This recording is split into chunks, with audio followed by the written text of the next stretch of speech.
আসসালামু আলাইকুম। সকালে কি খাইছেন? এই একটু ভাত তরকারি খাইলাম হোটেল থেকে। হোটেলে ছেলে মেয়ে আছে?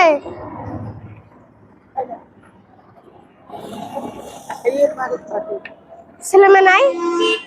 ছেলে মেয়ে আছে, তারা দূরে দূরে। রিজিকের মালিক কে?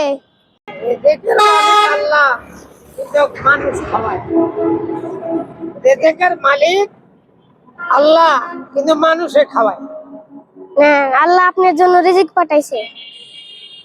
আর আপনি খুলে দেন, পেলে বেশি বেশি করে দোয়া করবেন। হইতে পারে। বেশি বেশি করে দোয়া করবেন। টাকা আসতে থাকবে, আবার লাগিয়ে দিবেন। আর একসঙ্গে দিলে আমার খরচ হবে। সম্মানীয় অডিয়েন্সরা, এই ভিডিওটা যদি ভালো লাগে থাকে অবশ্যই লাইক, কমেন্ট, শেয়ার করে রাখবেন। আসসালামু আলাইকুম।